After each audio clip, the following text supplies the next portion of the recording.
You'll see that at chat 6, Sergeant Nkosi sends you a message saying Ngapeshea is grade B and has nothing in the documents. Follow another message, Mfowethu, please send to US and request him to provide him with information for the correction. We need grade A guards. Those 3 messages. Do you see them? 6, 7, and 8. Yes, I see. And did you understand those messages to be messages that Sergeant Nkosi was forwarding from the CFO? No, I see. At the time, I did not know. Even the second one, which says Mfowethu, please send to US. At that time, I was not aware that they are coming from the CFO. Okay. What did you understand these?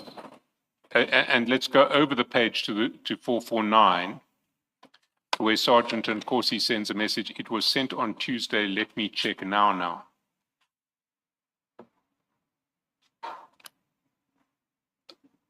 What did you understand these 4 messages sent on the 24th of April to refer to?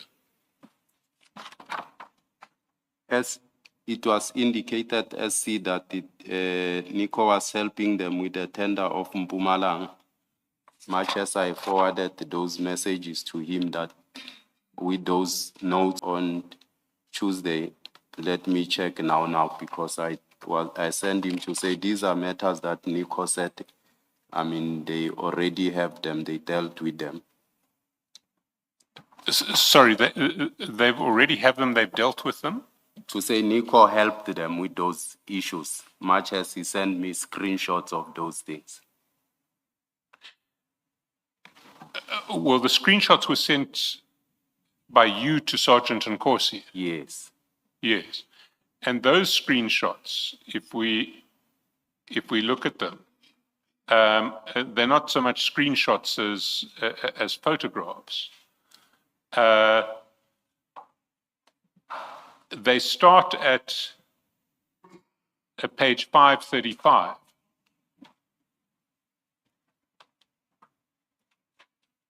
Information from Nico Matovela saying he has this in his desk. He has been dealing with these matters. Which Nkosi said I must check with him. And what was Nico doing? He was busy with the tender that was indicated to say it's the tender from Mpumalanga. But if we go back to 449, we see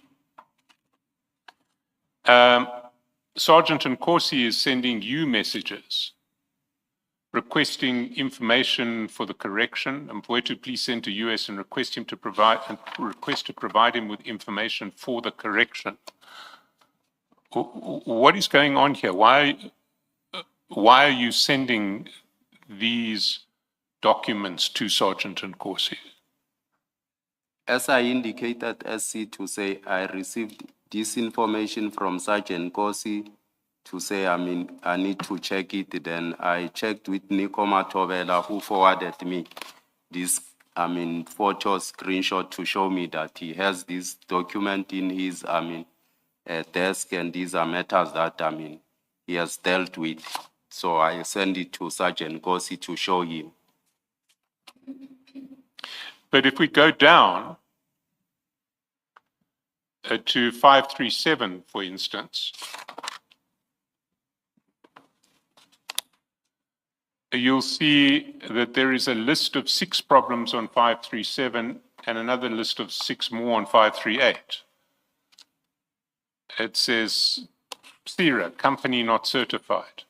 2, grade B director. 3, letter of good standing, also indicates grade B. 4, firearms, no license. 5, proof that you're up to date with Provident Fund. 6, SOP. What does this relate to? I indicated SC previously to say he's helping with quite a number of aspects, and these were different, I think, matters that, I mean, he was dealing with. I mean, on its face, what this posted card looks like is a list of, this one is a list of 6 problems with compliance. That the company is not certified at CIRA, that the director is has only grade B status, that the letter of good standing indicates only grade B, that there are no licenses for firearms. Did you understand what this document was? Did you play any role in relation to this document other than being a conduit from Nico to Sergeant Nkosi? I did not play any role, SC. I was relaying the information as I was receiving. So you were just for New Lindt Choco Wafer. Creamy chocolate, crispy cocoa wafers, and crunchy roasted hazelnut. Crafted by the Lindt Master Chocolatier. I mean, Becky had asked Nico to help him on this case. As you could see that Nkosi will continuously sometimes send me information to check and verify. I'll do so. And I'll verify, then I'll relay back the information to Sergeant Nkosi. But why were you in this loop? I mean, this is on your version, this is a tender for an Mpumalanga municipality that Ngapashe is bidding for. What does it have to do with you? I indicated earlier on that I raised Nkosi. I took interest from him since '97 when he started working at the yard. So he'll continuously sometimes ask for me to intervene and assist.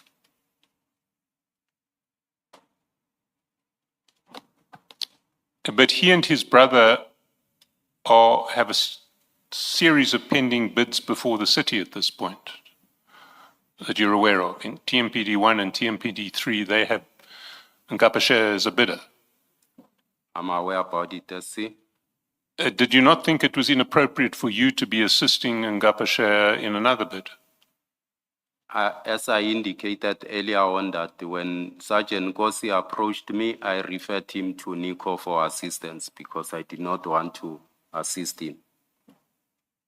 Well then, why when Nico approaches you, do you not say to Nico, deal directly with Sergeant Nkosi, deal directly with Becky?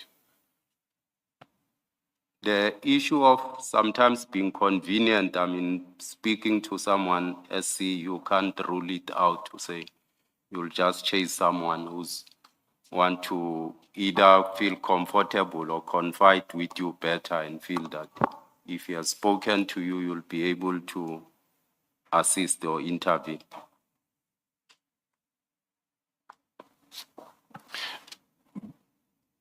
But do you not see it as inappropriate for you to be assisting Ngapashe?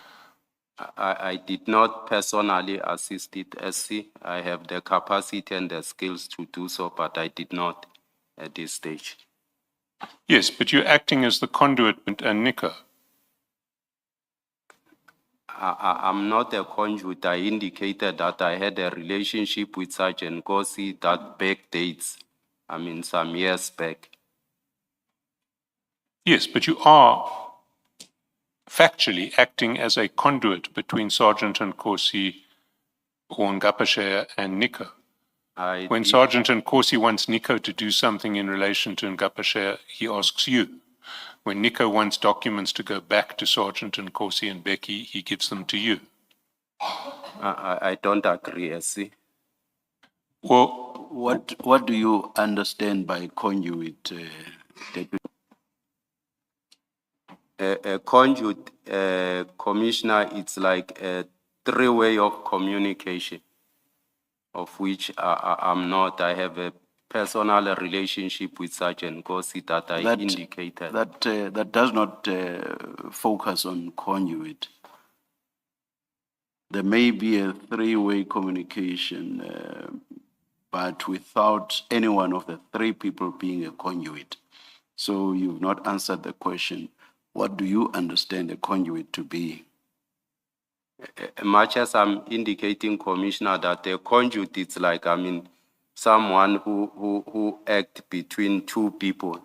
And in this instance, I was not acting between Peggy and Peggy because have a personal relationship that, was built some years back with Sergeant Gosi. A conduit is either a person or a thing through which something, it may be communication, passes between two other people. Without that person, the one through whom the information or whatever else passes, being personally involved in what is happening between the two destinations. It just passes through.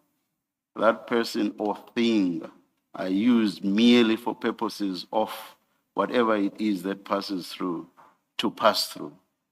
So it's just for purposes of it passing through. In this communication or in what was happening here, according to what you say, you were exactly that, a conduit. You were passing information to Sergeant Gosi from Nico, and you would also pass information from Sergeant Gosi to Nico. So according to you, you were actually a conduit. So I don't understand why you say no when Mr. Shaskalson is asking you why you were a conduit. So I don't understand your denial. With the explanation I've given, unless you say I'm wrong in my explanation.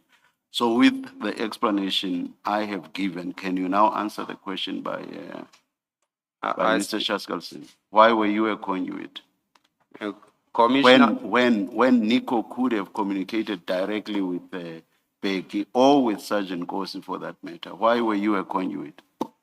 I still don't agree, Commissioner. We maintain different levels of relationship with both people that I maintain with Sergeant Gosi and Nico. So if someone will prefer to speak to me to either engage someone. So that I don't think I'm a conduit, Commissioner. Were you playing any role other than just passing the information from this point to the other point and vice versa? Were you playing any active role? I will intervene if there's misunderstanding. Sergeant Gosi will request me to say perhaps intervene, then I'll intervene in that instance. Did that happen all the time, or would it happen only on odd occasions? That is the need for you to intervene. It was not on all occasions. So for the most part, you were just passing information between the two, for the most part, correct? He'll communicate something, I'll communicate to Nico.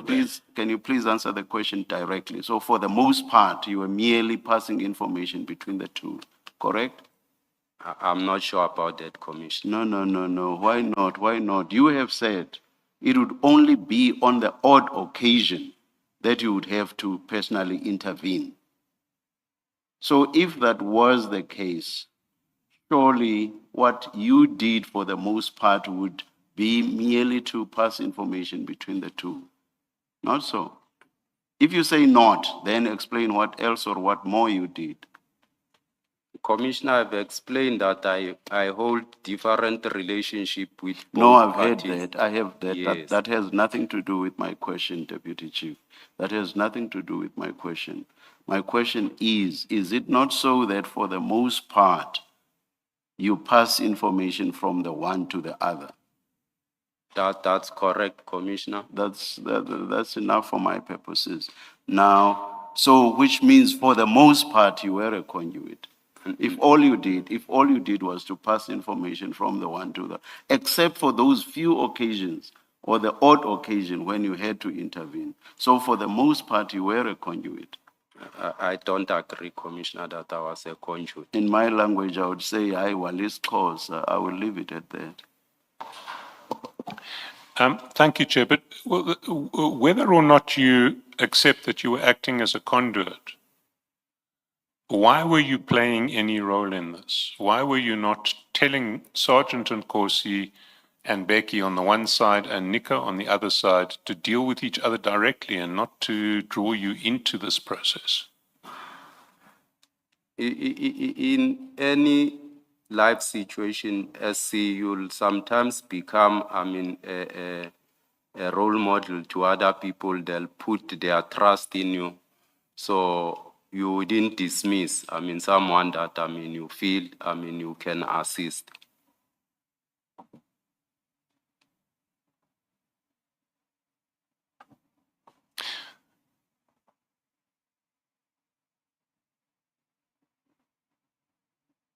So you are assisting Ngapashea on because Sergeant Nkosi is your role, that you are Sergeant Nkosi's role model. Is that your answer? You don't want to disappoint him because you're his role model. I'm not assisting Ngapashea. I've referred Sergeant Nkosi to Nico Matovela to assist him. Yes, but you're keeping yourself in the picture. You're not. You've referred them to Nico months ago, and you're still being the person who passes Nico's messages to Ngapashea and who passes Sergeant Nkosi's messages to Nico.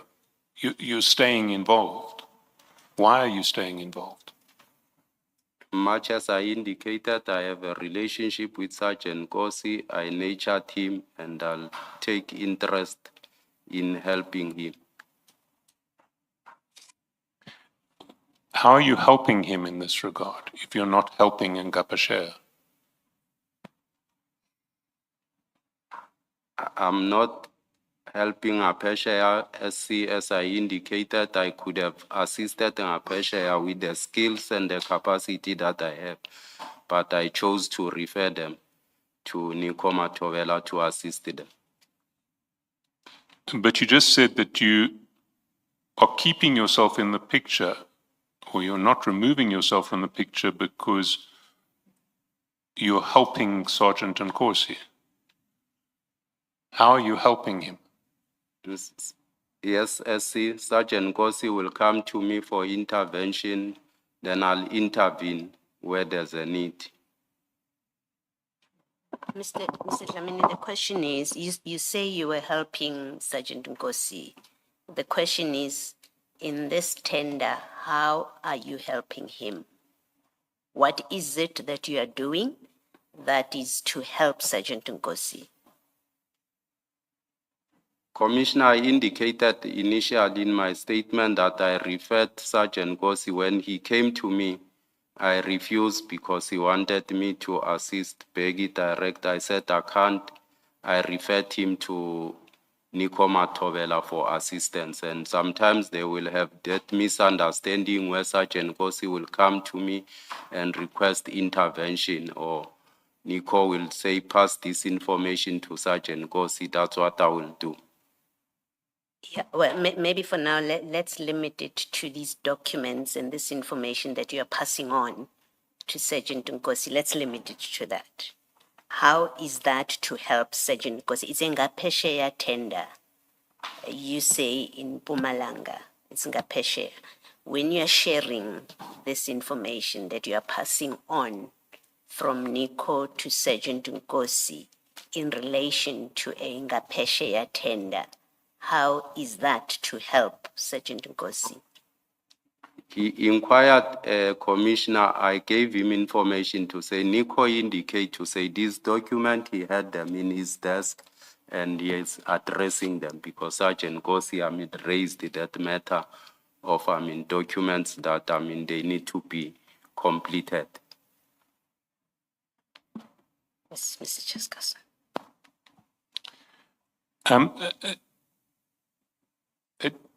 Deputy Chief, before we leave this topic, I just want to take you to a document which supports your argument that this tender did not relate to TMPD1. It was not TMPD1. It's the document on page 536.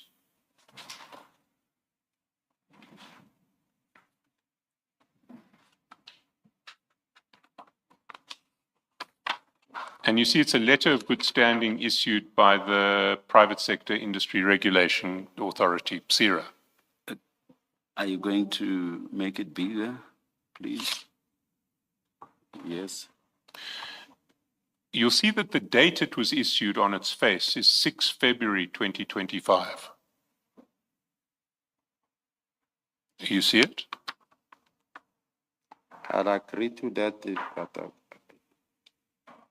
yes. And that it was certified by the South African Police Service in Soshanguve on the 20th of February 2025. Yes. Now, those dates are after the submission date of TMPD1. TMPD1 had a deadline of October 2024. That's correct. So on the face of this document could not be a document that was submitted as part of the bid for TMPD1,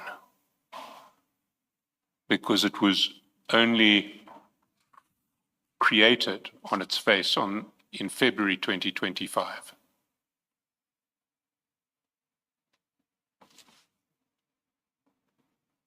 You see that? I see that, I see. So I'm putting that document to you because it does support your evidence that these documents that you were exchanging between, or that you're passing from Nico to Sergeant and Corsi, did not relate to TMPD1.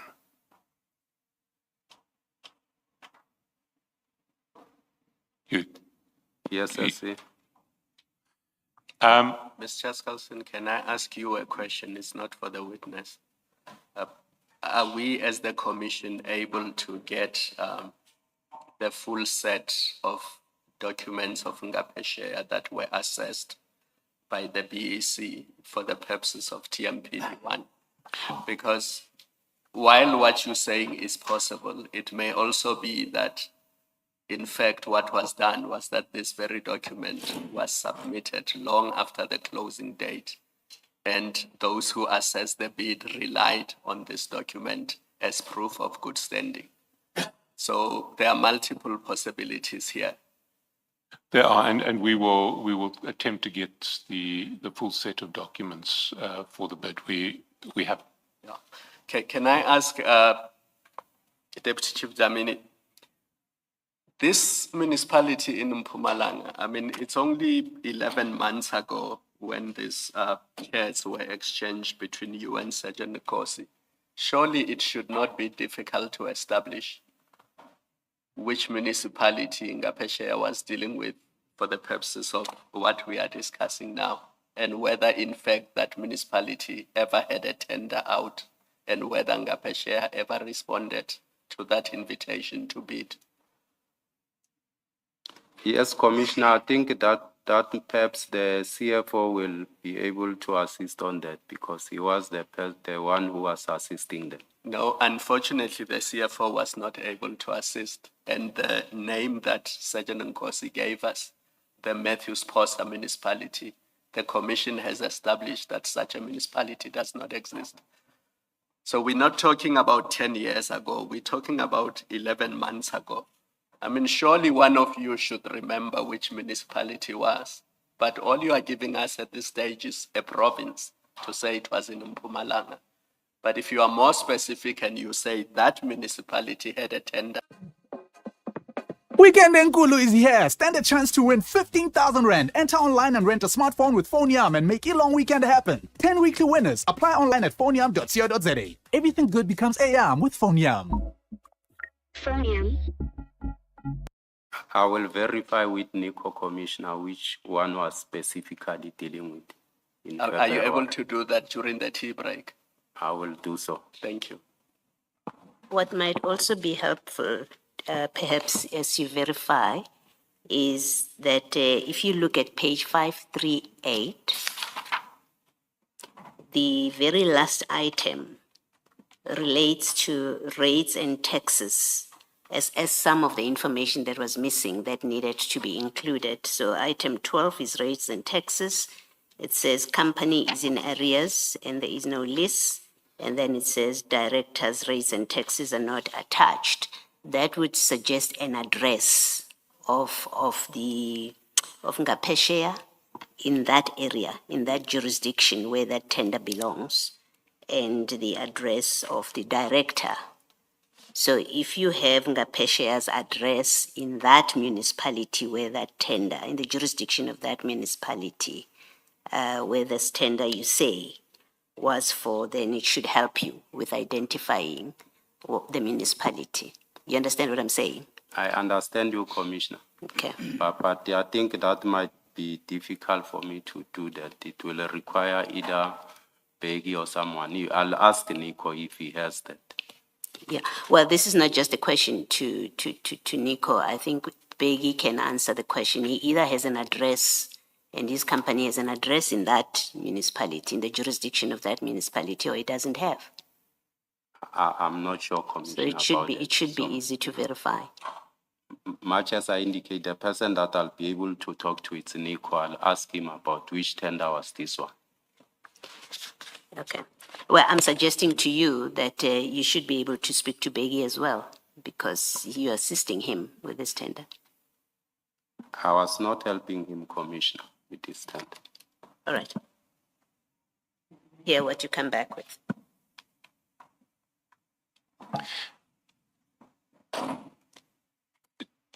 Can we leave this tender for now and then go to TMPD 3? And before we get to your involvement in relation to TMPD, I just want to sketch the timetable of TMPD 3 that we've established through the CFO.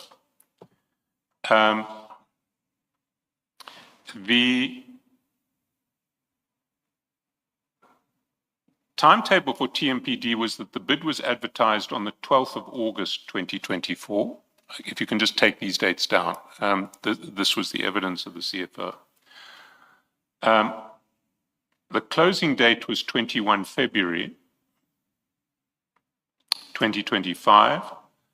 The first meeting of the BEC was 24 March 2025. The BEC recommended an award on either 28 May or 29 May. The minute of the meeting recommending the award is dated 28 May. The score sheets are dated 29 May. The BAC resolved to cancel the tender on 23 October. So that's the chronology. Now, your involvement that we want to look at starts on page 437. And on the 25th of March, 2025, page 437 of file 4, you send to Sergeant Nkosi a draft BEC report on this tender. It's 25 March, and it runs from page 437 all the way down to page 439. And the document that you sent is actually attached as an annexure from page 511. And it may be, well, it runs from page 511 all the way through to page 524. Why did you send that document to Sergeant Nkosi on 25 March? Sergeant Nkosi requested me to send him, a list of companies on that day, and I requested my office to download it for me on the web. Unfortunately, the website was off for the city of Tshwane, and they requested from supply chain management if they have a list of bidders. Then they were also told that the website is still off. Then they provided them with this draft admin report. It's not a BEC report, SC. It's a draft report that they are preparing, a closeout report that they usually put on the website. So it's not a BEC report. Well, you say it is a closeout report that they normally put.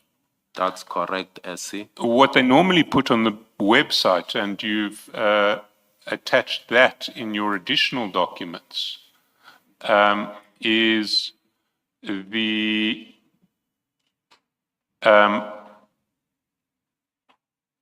just the list of bidders. It's a separate document. So if you go to file 5, page 67,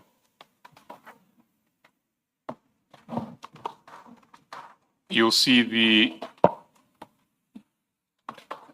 list of bidders for TMPD3 that you can access from the website.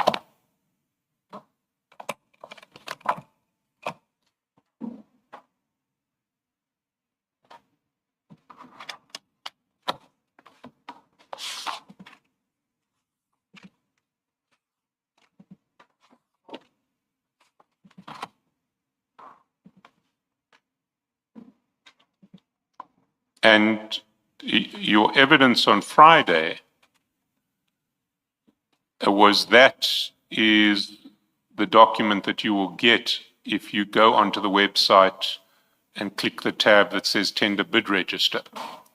And that screen you've attached as one of your additional documents on page 36 of file 5.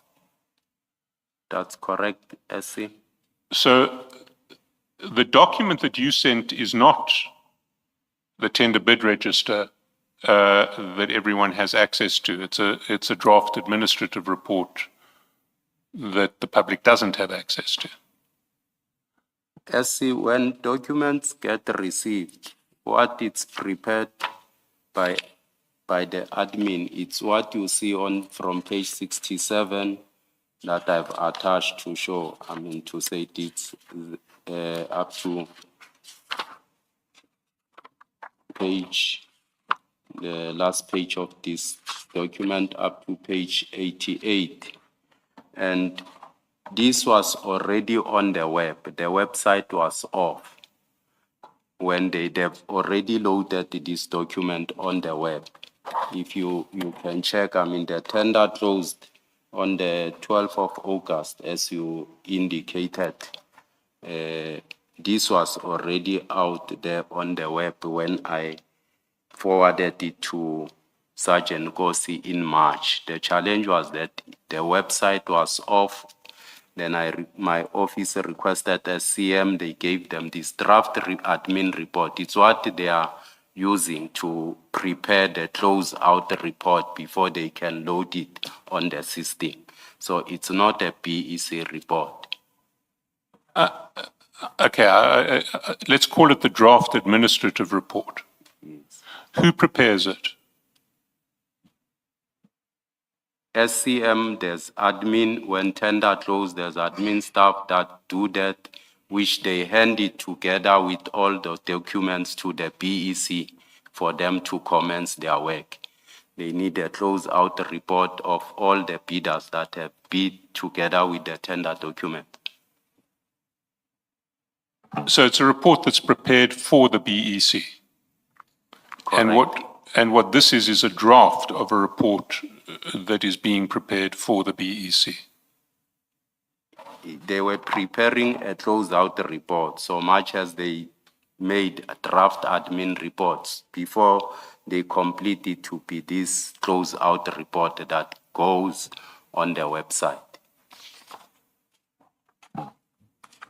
No, the closeout report doesn't go on the website. What goes on the website is the document that we see at 67? page 67? Not that. at page 67, which is accessed from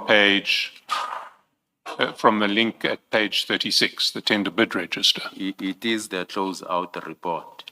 No, the documents are different. If you look at the document at page 67, it is just a list of bidders and prices. Yes. Go. You can continue, sorry. So if you go to the end of the document at page 67, you will see that it ends with the last bidder.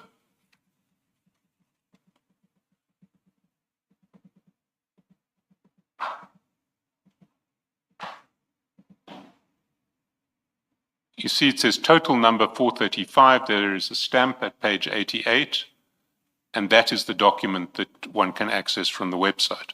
Yes.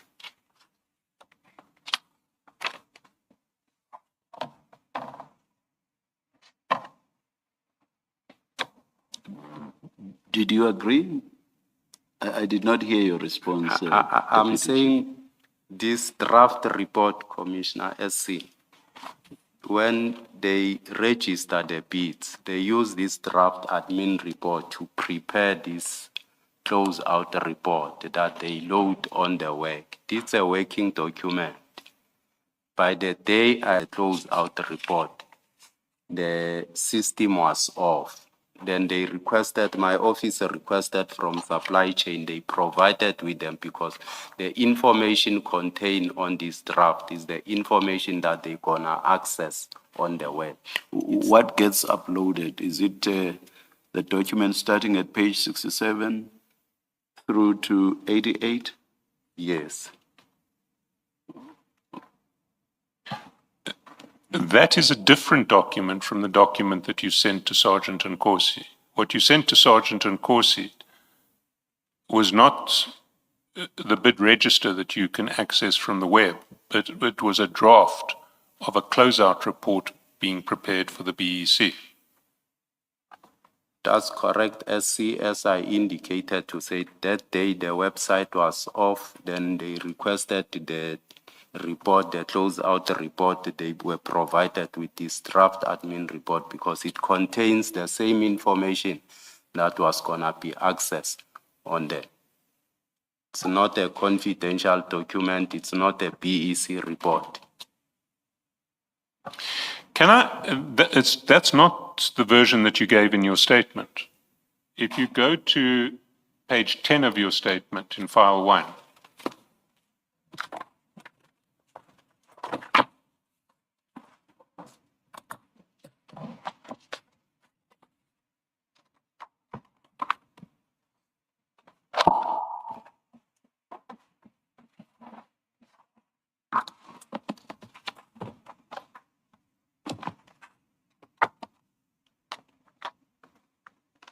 do you have it?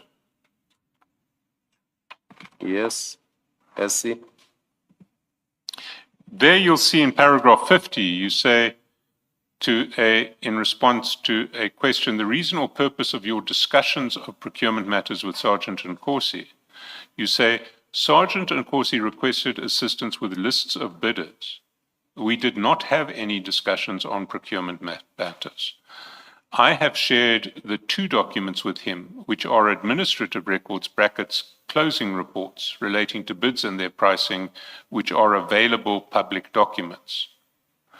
So what you said in your answer was that the document that you sent to him was an available public document. But it's not an available public document. It's a document that you managed to source from procurement. Correct, SC, but the information that it's contained in that document, it's available in the web. The challenge, we could not access the website on that day. So the same information that it's in the draft admin report, it's what was in the website. And let's go again on page 11, paragraph 56. You repeat the earlier explanation. I haven't discussed matters relating to procurement of the city of Tshwane with Sergeant Nkosi. I merely provided him with administrative documents as he requested. See paragraph 50. The said materials are public documents. Now that's not true, is it? They're not public documents, what you gave to Sergeant Nkosi. They are SC. It's just the format of that one that was provided is that, I mean, it was, they knew that it's already in the system. We could not access the system on that particular day. So it doesn't change the content of that information. Deputy Chief, the document at 511, in so many words, says draft. You see that? I see that. 511 of file, or you do see it. Surely a draft is meant to be a final document at some stage, correct? Correct, Commissioner. And whilst it is a draft, surely it's a document that is still being worked on within the metro, correct? Correct, Commissioner. So if at any stage it is to be public, it will only be public once it's final, correct? It's correct, Commissioner. Thank you. Can I just ask a question? Please explain, and then I will ask my question. To say, I mean, on the 25th of March, Commissioner indicated to say, this document was already loaded on the system. It closed on the 12th of August, this tender. It was already available in the system. The issue was access to the system when they provided this document to say the information that it's contained when they prepared this, they have this draft, but the information contained will be there on the system. What do you mean by system? The website.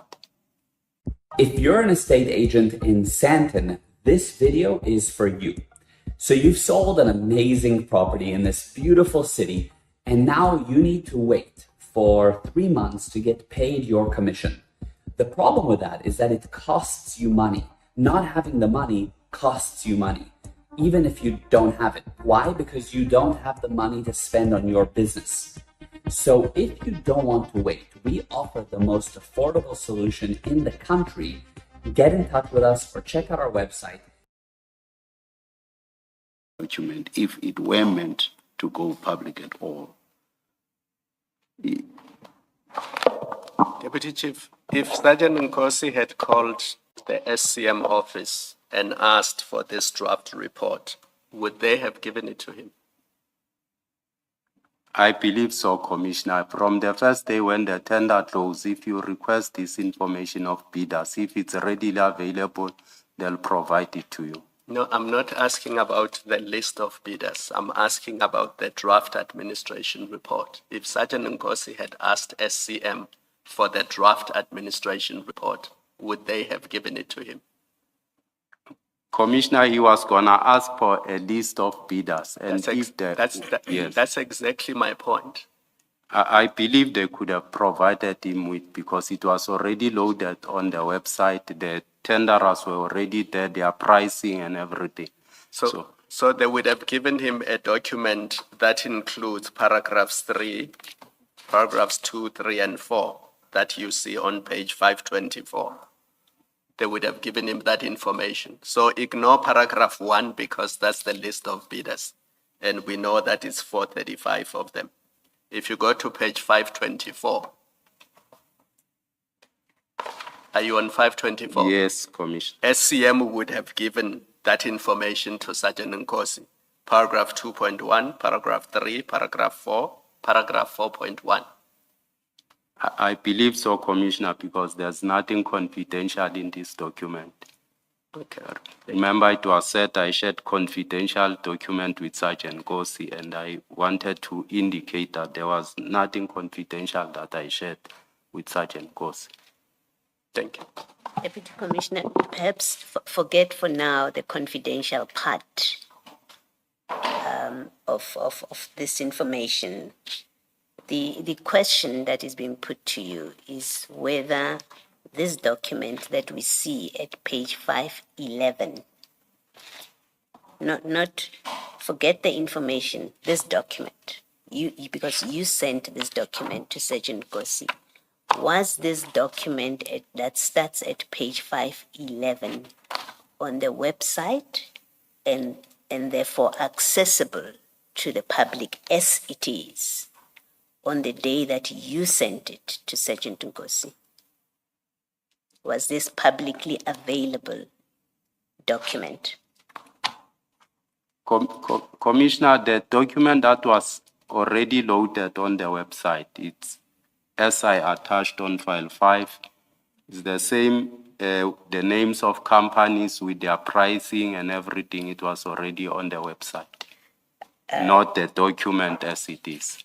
So the document that starts at 511 was not available on the website, was not available to the public. It wasn't on the website available to the public. The document that starts at 511.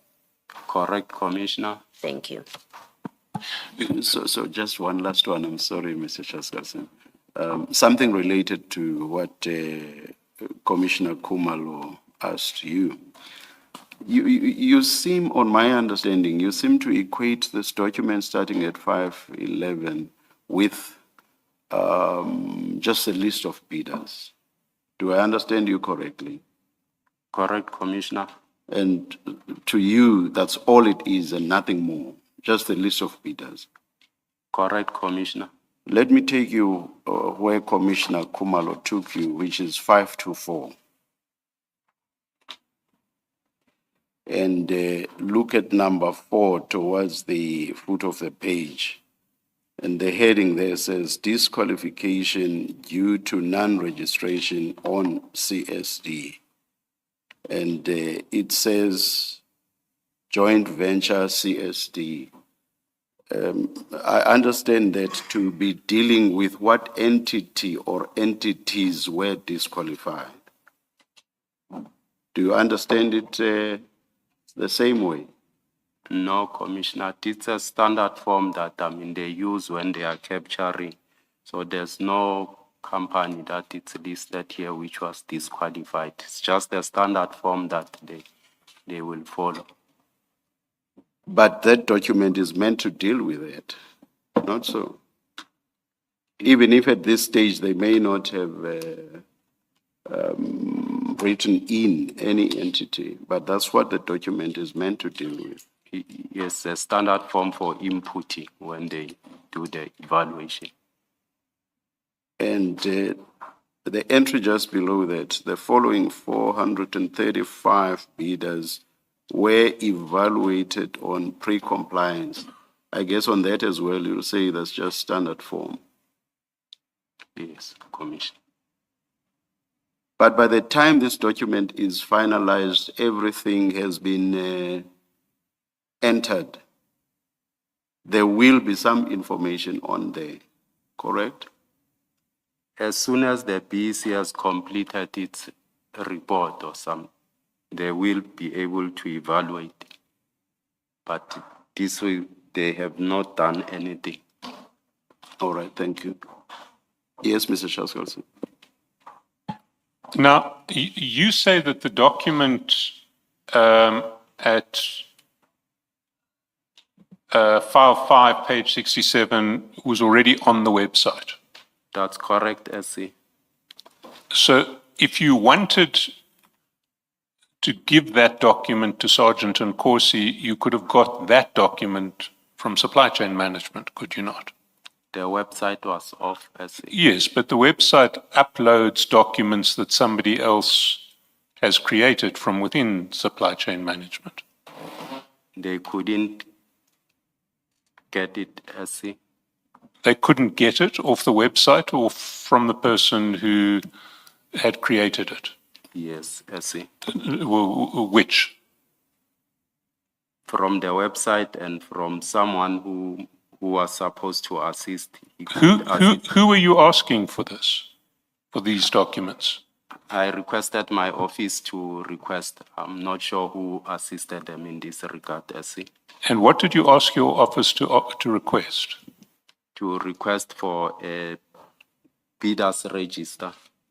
But why did you need to ask your office to request the bid register? Or did you know that the website was down when you asked them to request the bid register? Correct, SC. So you knew the website was down and you asked your office to find the bid register. Correct. Who in your office did you ask? I requested, I think it was, I'm not sure whether it was Itumeleng or it was Dokas who helped in that regard. To find the bid register. Yes, And they reported to you that they couldn't find the bid register, correct. but that somebody in supply chain management had given them a draft report. Correct. Did they say who had given them the draft report? I never asked that, SC. But you'd asked for a bid register and you got back a draft report. Correct, SC. And you didn't, you thought you would just give Sergeant Nkosi the draft report. Correct, SC. Why was it necessary to give Sergeant Nkosi the draft report? Why couldn't he, like everybody else, wait for the bid register to become available? I believe SC, he requested information on tender, on bidders and their code, and this was the information that was shared. So it's the same as to the information that he will receive as soon as, if the website was on.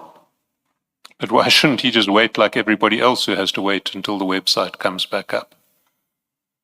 I can't tell on that one. No, you can tell because you were the one who chose to give him a document that isn't a public document and that he hadn't requested for on your version. When he wanted it, he requested me. Yes, you are correct. Then this is what I could access. They could provide me with. I gave it to him because that's what he requested. And I saw no harm because the same information, it's not a confidential information. It's information that it's already loaded on the website. Yes, but nobody else could get access to that information at that time because the website was down.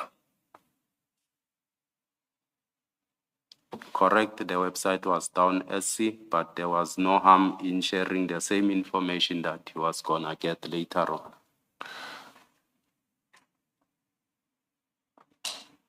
What role did you have to play in this procurement process? Why was it appropriate for Sergeant Nkosi to ask you for lists of bidders? I did not play any role, SC. So any other bidder would have to deal with the procurement office and someone who did play a role in the tender. Beg your pardon? Any other bidder, any one of the other 435, if they wanted this list, would have to ask someone in the procurement officer for the tender register, and they would be told, the website is down, we can't find it, you'll have to wait. I'm not sure about it, SC. But Sergeant Nkosi had lied to you, and you had lied to the tender, to the procurement department to get the draft report. Is that not how it happened? That's what transpired, but it's not like he was getting any favor, SC. Well, he was getting a favor. He was getting information that nobody else could get. Nobody else could get the draft report. They had to wait until the website came back up and they could get a register of tenders. I'm not sure who else could have asked the information. I believe they're gonna provide it to him, SC. What did you tell the procurement office in relation to your request for this information? As I indicated, I requested my office to get it for me. To get what? The bid register. Yes, but that wasn't your version. Sorry. They asked for the bid register. Did they say why they needed the bid register? I'm not sure what did they tell them. Why did they want the bid register? But why would your office be looking for bid registers from procurement? What role does your office have to deal with bids and to be looking for bid registers? it's because I requested them to ask it, and it's a public document, SC. Deputy Commissioner, the tender, when it is advertised, it has a reference, it gives a name of a contact person. Now, you have told us that in respect of TMPD 1, you couldn't assist Sergeant Gosi, you referred him to Nico. Why did you not refer him to the person at SCM who is the contact person for this bed? Commissioner, he requested me to assist Beggy with compiling a tender document. I could not do that. Yes, now he's asking you to give him information about bidders. In fact, your evidence was that he wanted to know whether his brother had submitted a tender. That's what you said. And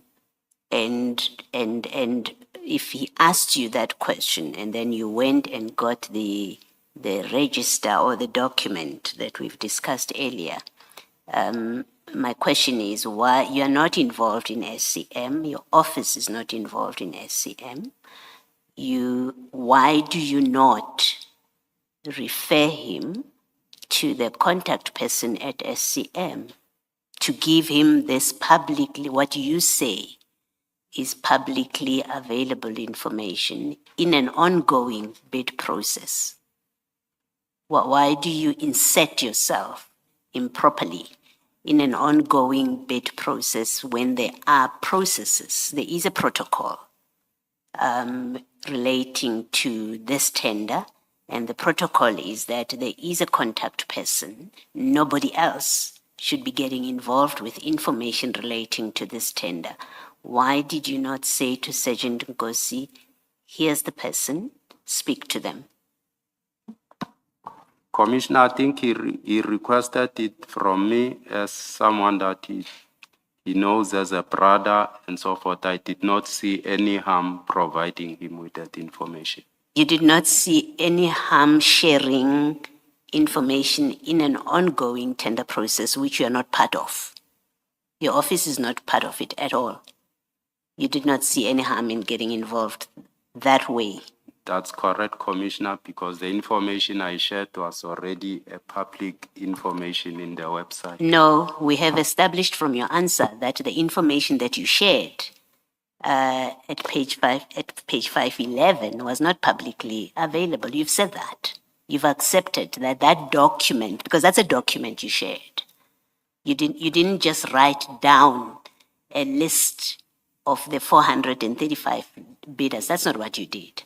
What you did is you went into the system and got a City of Tshwane document that you agree was not available to the public, the document at 511.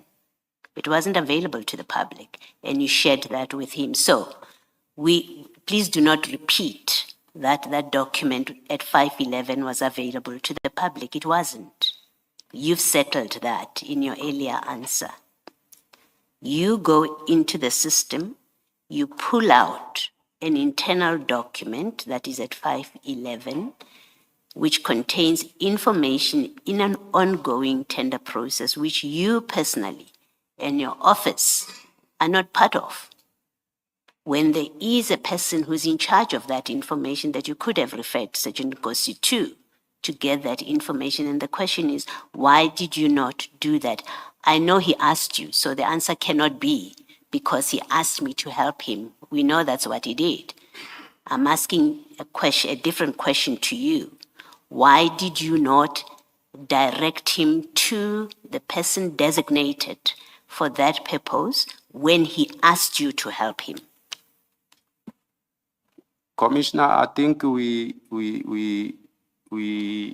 indicated to say Sergeant Ngosi is like a brother to me, and I took interest on him. Okay, I have to stop you. I have to stop you. You've said that repeatedly. It doesn't answer my question, so please don't repeat it, and I'll hand back to Mr. Chaskalson. Thank you.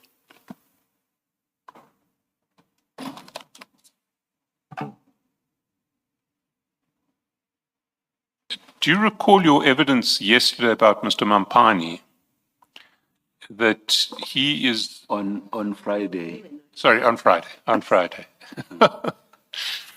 That Mr. Mampani is a taxi industry. Celebrate 100 years of cheese expertise. Buy any Parmalat cheese, scan the QR code, and upload your slip. Win your share of 1 million rand in prizes. Correct. Now, the evidence of Sergeant Nkosi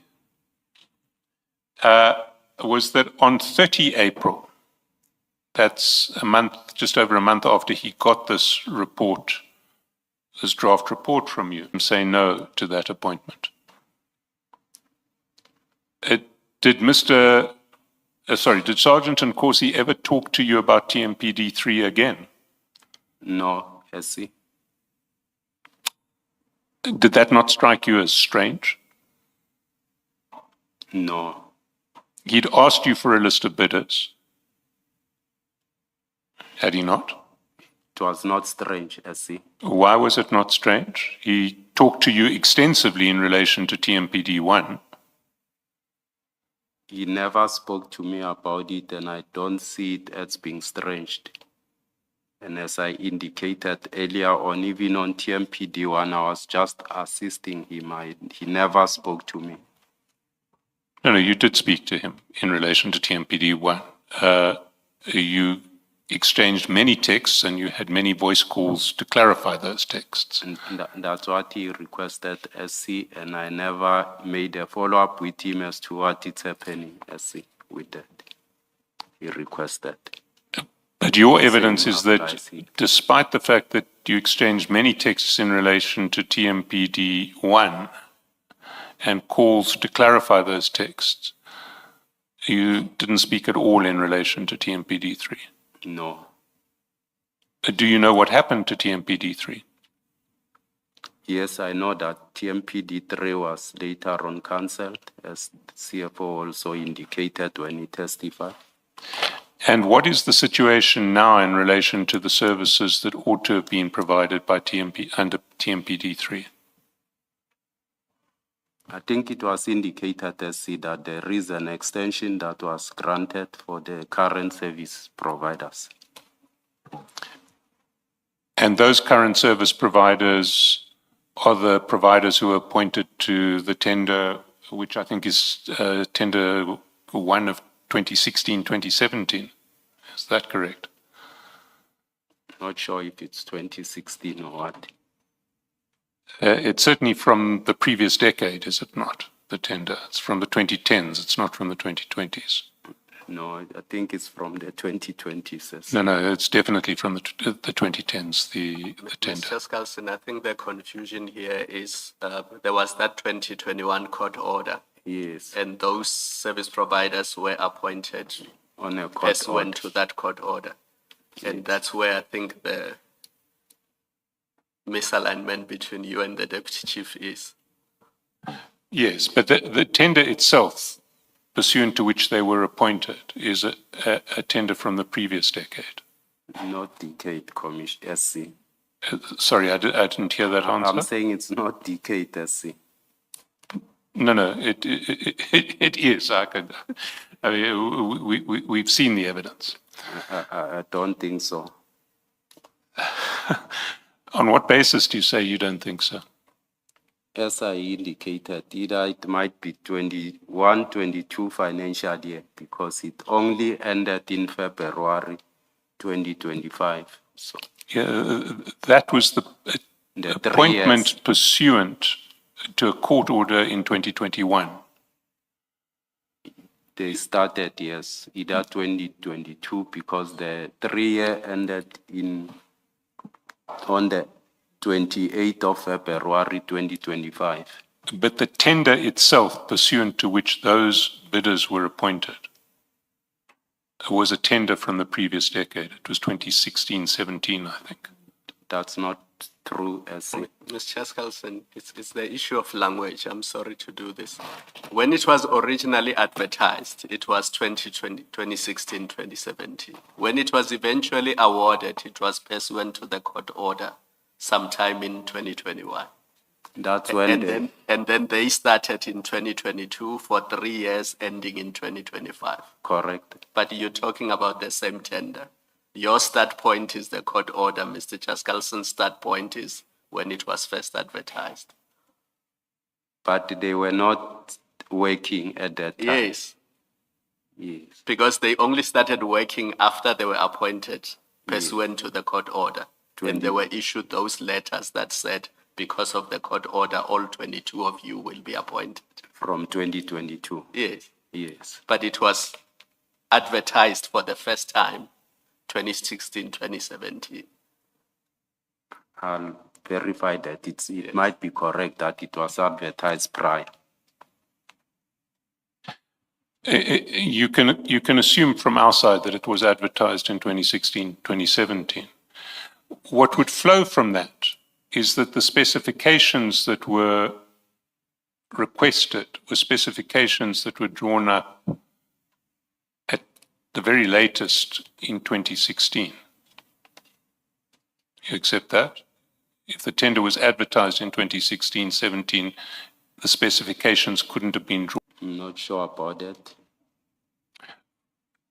Are the city's needs for ad hoc security services today identical to what they were 10 years ago? The city's needs change gradually. Can change, within a month and so forth. They might build a clinic, so it will change gradually.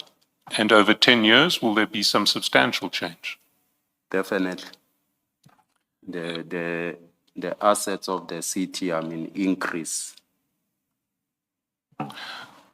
So will you accept that the result of the cancellation of this tender is that service providers who are providing the services are providing those services in terms of specifications which are now out of date because they are specifications that are 10 years old? I'm not sure about that, SC, because specifications that relates either to a tender for watchman services. If they need an armed guard and so forth, they need the following things on their side. They will remain, I think, the same. So you're saying that the specifications will not have changed over 10 years? Yes, the portfolio of the assets might have changed, but the specifications might remain. You'll find the current tender that was advertised, when you look at it with the previous one, might find the specifications being the same. Have you yourself compared them? I haven't. So you're speculating at this point? Yes.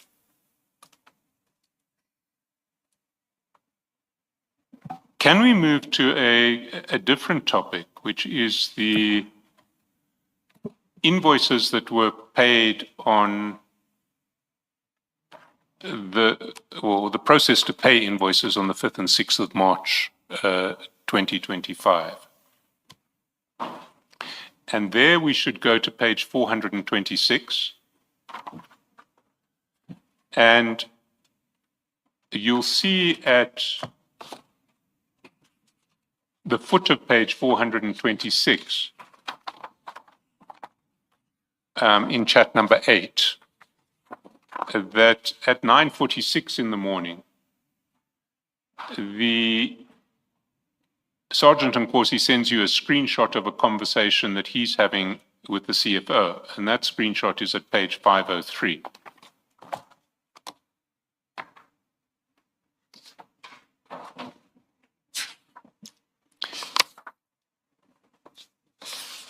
And if you go to the bottom of 503, you'll see that the CFO has asked Sergeant Nkosi Mpuetu is General winning, and Sergeant Nkosi has responded, "Morning, my brother, I'm on to him."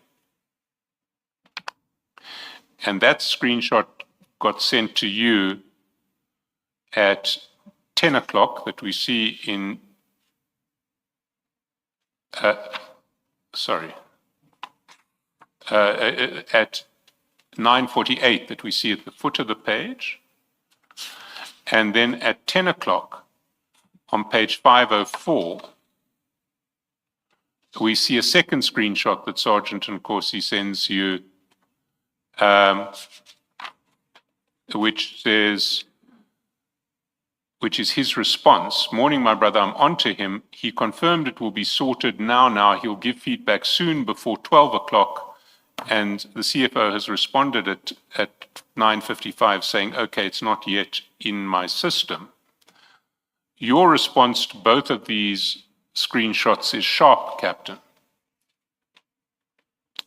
Can you just remind us again what is taking place here? What are these exchanges relating to? Why is Sergeant Nkosi forwarding you his chats with the CFO?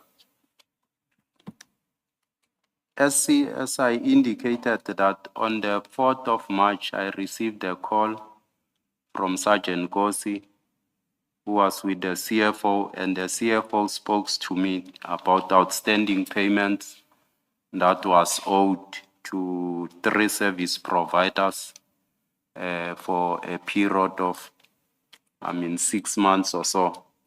He requested my intervention to go and investigate and assist in we sort out the matter. And on the 5th of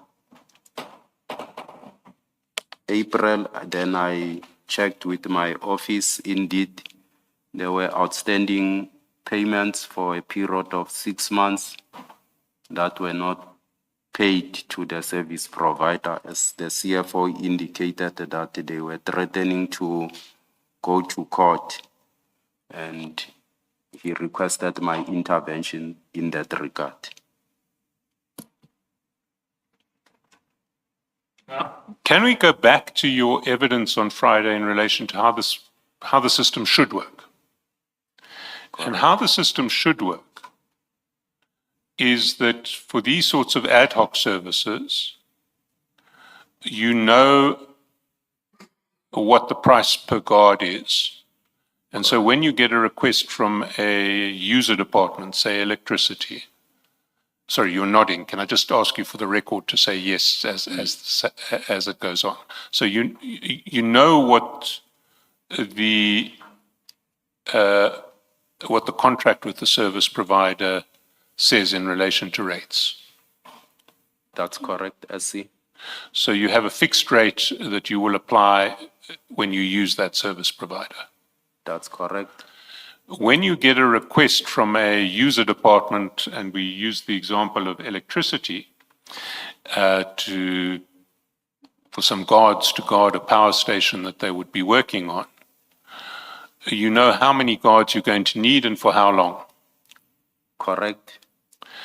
You then look at the general ledger to see if there is money provided for 2 guards 24 hours a day for 2 weeks, which is what the electricity department wants.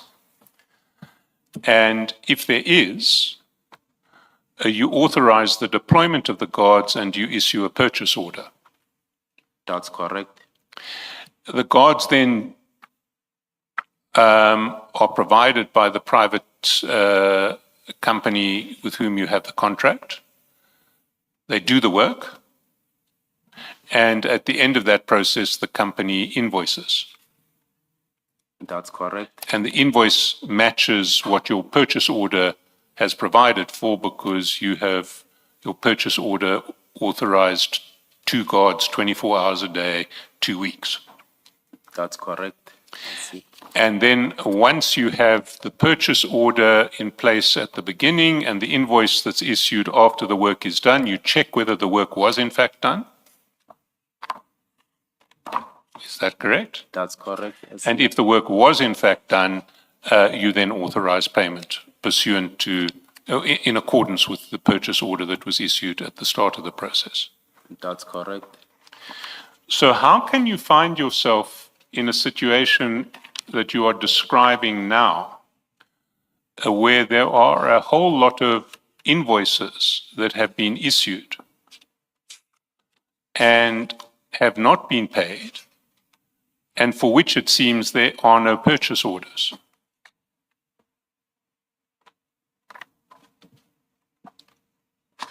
APSS, and by then it was overseen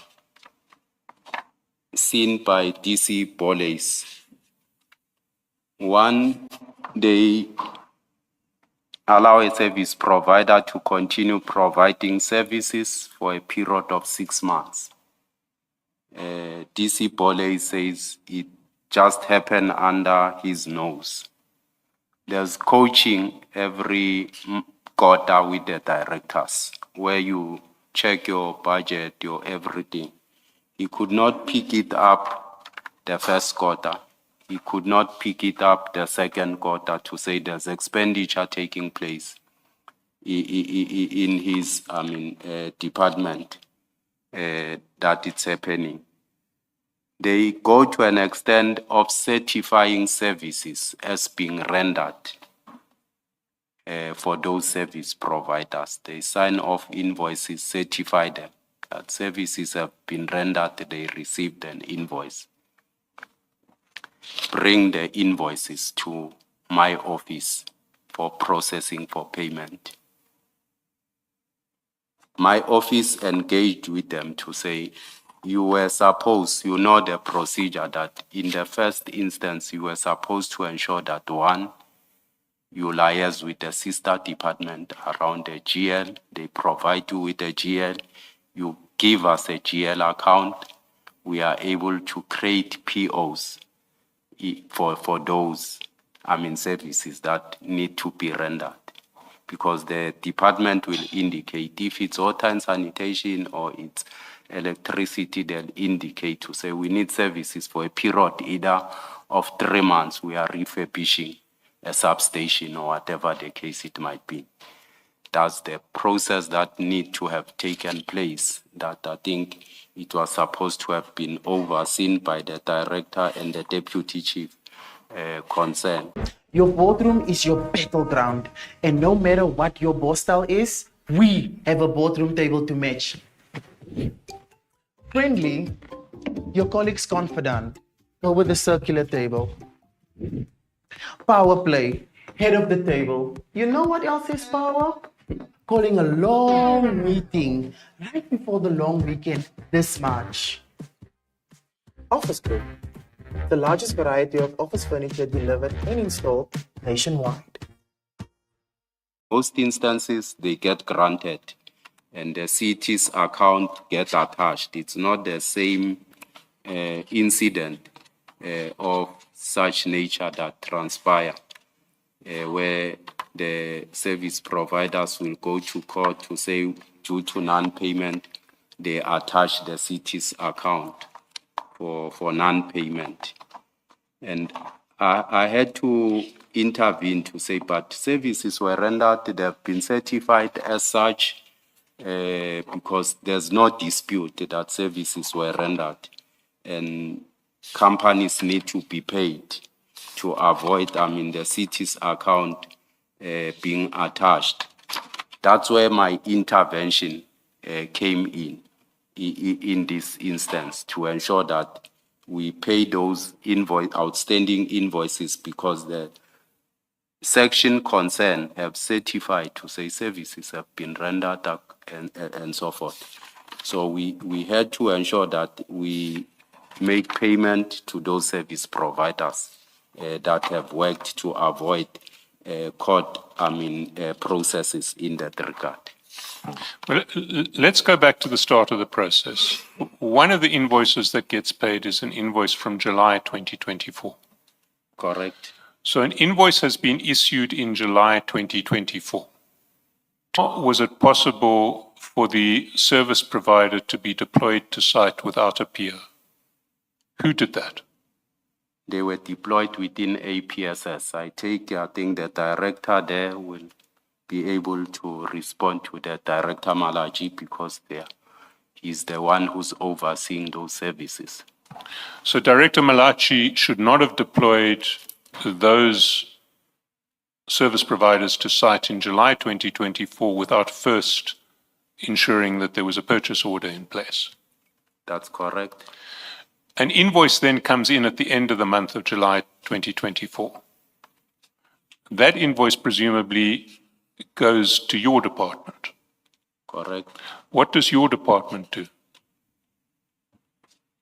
Accounts payable from my section, if services were certified as being done, they need to ensure that, they create the requisitions, request SCM to create POs to ensure that, those invoices get processed. Remember, there's a policy in the city that invoices need to be processed within 30 days. And in this instance, much as I was indicating to say, invoices sit for a period of longer than 6 months without not being attended to. But your department gets an invoice at the end of July 2024 for services which were ostensibly rendered, but in respect of which there is no purchase order. What does it do? Much as I indicated, my section continuously engaged with the section from Director Malachi from the onset when they brought in those invoices to say, please, we need the following. Well, there are two separate issues that I see. One is, were the services asked for and provided? If so, vis-a-vis an outsider, the city probably has to pay. The second issue is, why were city procedures not followed? Why wasn't a purchase order issued in advance of asking these people to provide the services? Let's take the first issue. It's July 2024. You get an invoice for services provided. There's no purchase order. What does your department do to establish whether or not it should pay this invoice? As I indicated, SC, these invoices came to my attention, to the accounts payables attention in February or so, when they were brought to them. But in the ordinary course of events, if Gubis, as service provider to the city, issues an invoice in July 2024, what happens to that invoice? Why does surely it must come to your department? It goes to APSS. Remember, they must certify that services have been rendered. They must ensure that it's signed off, because we are not monitoring those security services. I'll give you a classical example. If the specifications of a tender says we need 2 armed guards on a site, the company don't post, either they post 1 armed guard, the other guard is not armed. If the tender has got what we call the penalty clause, they should be able to penalize it. So when they bring an invoice, it must come either, with those, penalty clause being, indicated to say they were penalized for it. So much as the section concerned must certify services as rendered, sign it off before it comes to accounts payable. Accounts payable's duties to ensure that there's an invoice, the invoice is in order, there's an SLA in place for that particular service, the contract, its existence. And purchase orders? And there is also budget in that regard. There's budget and there's a purchase order, or not? Do you have to look for a purchase order? Correct. Remember, purchase orders, as I indicated, we get created each and every beginning of financial year. We look at the budget, we load it, get loaded, we create purchase orders for watchman services for the entire financial year.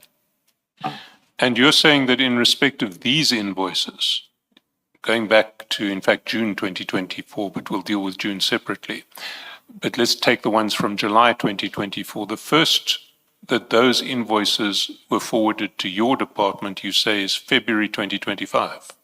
Correct. Who was at fault there? I take the section concerned, I think Director Malachi, because he was overseeing these, services. He's supposed to ensure that, on a monthly basis, I mean, at finance section, they want to say before the 10th of every month, all invoices. I mean, there's what we call, there's a meeting that deals specifically on a monthly basis with invoices, whereby they indicate to say this department has got, I mean, either 2 invoices outstanding for non-payment and so forth, where we report on a monthly basis. I mean, to monitor the UIFW, unauthorized irregular fruitless expenditure and so forth that we report on. There's a work stream that deal with that. The city also has established circular 113 meeting to ensure that, I mean, we avoid audit, I mean, negative audit queries, whereby there's also report on issues of invoices in that regard. And they said for the entire 6 months, no report, nothing is happening, to say there are these invoices, services have been rendered and so forth. So let's stay with our July 2024 invoice. That invoice should have been forwarded to your department by 10 August 2024, if the system was followed. The latest, before the 10th, we encourage that at least we receive invoices. I mean, or when it's month end, at least the latest, the 5th or so that we are able to accrue every invoice with finance. But instead it was sent to your department more than 6 months overdue, that July 1. Correct. What steps were taken to hold anyone accountable for this? No one was held accountable. It will be the thing of passing the buck, much as I'm indicating to say, I mean, we have monthly, quarterly coaching whereby these matters could have been picked up, dealt with. The risk also that was associated with these invoices. The contract was ending on February. If we could not have secured an extension for that 4 months, it means these invoices were not gonna be paid. People were gonna go to court and we were going to pay them on a court order because there will no longer be a contract to pay those invoices. But hang on a minute. A contract normally ends at a given point. And in the last month of performance of the contract, services are performed. Yes. And you issue the service provider issues an invoice at the end of the performance of the services. But by the time the city gets the invoices, that invoice, the contract is no longer operative, but the invoice relates to a period when the contract was operative. So why is the end of the contract crucial in any respect? It is crucial, SC. Remember the last invoice, the contract, if it end of February, that will be the last invoice that will be accrued and be paid. So if there's no longer a contract in place, you will no longer be able to process those invoices because there's no contract in place. So it then requires you to generate a report in that regard. We had an instance, of a contract that ended, then it had to go a post facto issue, CCTV, which, it's under some form of investigation, that process. So once the contract ends, you won't be able to process an invoice because you need a contract to be in place.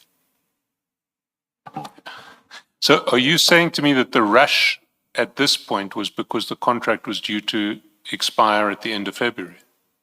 It was in March, SC. It was the extension was granted end of February. I'm just indicating to say these were gonna be the risk.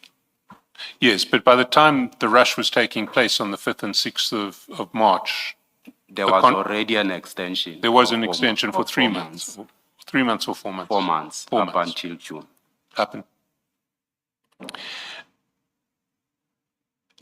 But my earlier question is, if someone is responsible for not following the city's systems and for not paying for not forwarding invoices to your department promptly when the invoices are issued by the service provider, why aren't they held to account? I think the city, much as I'm saying, they've introduced these, measures, the UIFW and so forth, and the Circular 113. And that's where I think the CM has put his feet down to say it can't be business as usual. Consequence management need to take place for non-performance, to say you can't be sitting with an invoice which end up without being accrued at the end of financial year. The city then get a finding around it. But in this case, there were no consequence. There was no management of consequences. Nobody was held to account for sitting on invoices for 6 months. In this instance, there was none, SC, that was taken. But your evidence is that your department only received these invoices in February. Correct. Can we go to your message in chapter 4, also on page 427? Morning, Captain. Please just confirm for Mpueto Uputi, I'm processing the issue. I've spoken to Kane and Vusi also to increase the target value, as the amount is a bit high. And as soon as all of them are released, I will let you know for his intervention to ensure that Tommy makes payment urgently. You see that? I see that, SC. Kane is Kane and Porfu in supply chain management. Correct, SC. Who is Vusi? Vusi works within accounts payable, contract management within TMPD. And Vusi's surname is? Mabona. And Tommy? Tommy works at the budget office. And his surname? I'm not sure whose surname. Know him as Tommy. Sometimes you'll know the name or the surname of officials. Okay, well, there can't be too many Tommies in the budget office. Yes. You say to increase the target value as the amount is a bit higher. What are you referring to then? It's around increasing the contract value. Remember, as I said, we do requisition, we do POs for the entire year. So it has got a value, the contract value for payment for that particular month. So you need to increase it to cover this shortfall. And was that because the amounts that had been charged were in excess of the aggregate amount for the 6 months, or was it because suddenly you had to deal with 6 months worth of invoice in 1 month? You have to deal with 6 months invoices for 1 month. So the amounts in the previous months were just not touched at all? No, you had to deal with 6 months invoices in a month, which now exceed the contract value for that particular month. And what happens to the unspent amounts in the previous 6 months? Do they not roll forward or not? No, you don't bring money forward. Remember that on a monthly basis, these were additional services that they've requested, the ad hoc. There's normal invoices for every month for watchman services. Yes. Yes. They were paid to. Sorry, the normal services were paid? Yes. Yes. But the ad hoc provision that you have in your general ledger for these services, do you not roll it forward if it's not?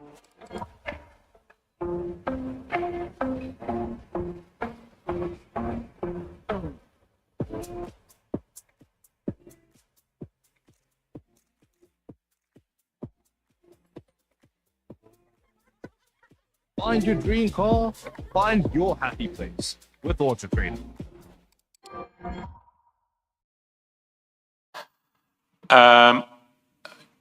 You've understood, you've explained to us why there was this need.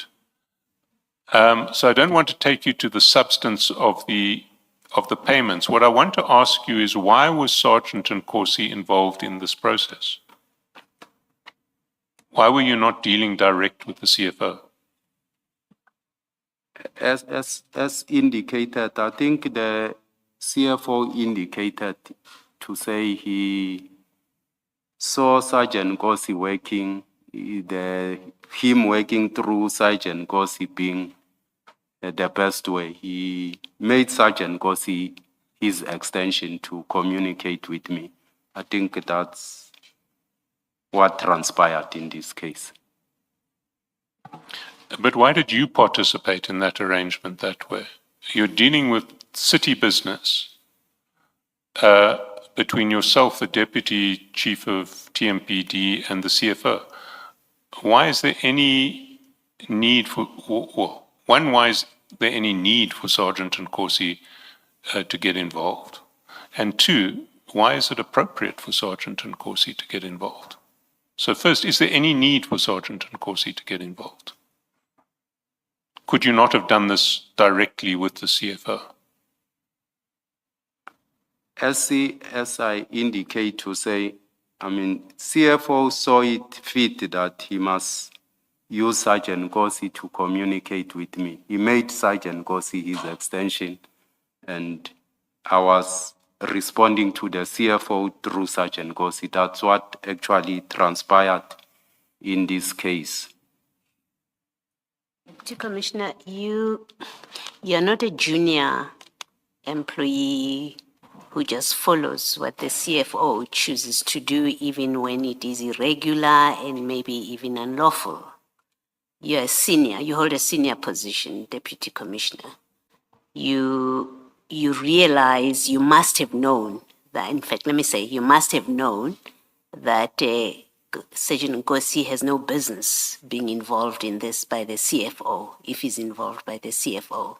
You must have known that. A person at your level of seniority, why did you not choose to deal directly with the CFO when you saw, yes, when he first involved Sergeant Nkosi, you who has the power and status to deal with him directly, why did you not decide to deal with him directly? You're not a junior employee in this picture who is afraid of the CFO unless you tell us that you were afraid to upset the CFO for whatever reason. But I want to assume that you didn't have that kind of problem. You have the authority to deal directly with the CFO. Why did you not give those answers directly to the CFO? Because you are improperly dealing with city affairs through Sergeant Nkosi, and there's no debating that. It's simply improper to involve Sergeant Nkosi in this. You must have known that. Why did you choose to continue anyway? Thanks, Commissioner. I did not choose Commissioner out of my own. I know that if you'll go to, in most instances, if you go to file 1 in page 146, Commissioner, file 146.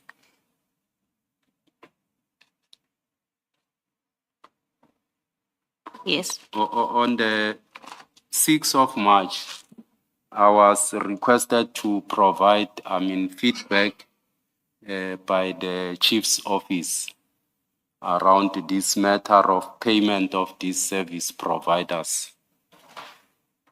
In most instances, Commissioner, I'll request my office that we need to respect the higher offices so that I give feedback to my chief, and if the chief need to give feedback to the CM or the CFO or whatever, he'll do so that I can maintain that chain of command rather than I communicate direct with either send information to the CM or the CFO.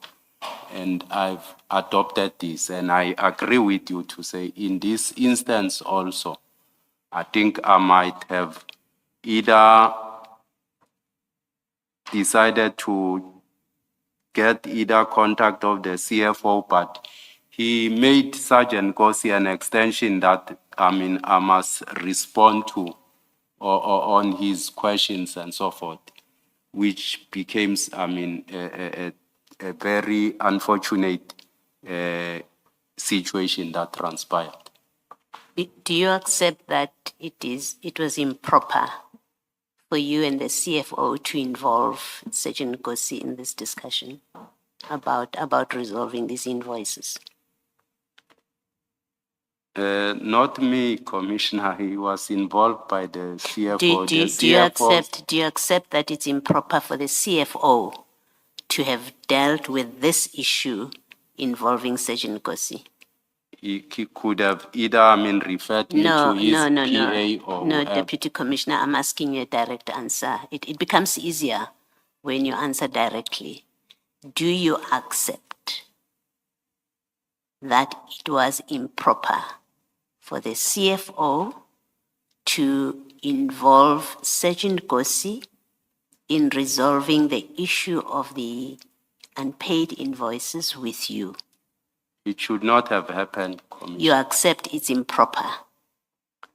Do you have a difficulty with conceding that it is improper?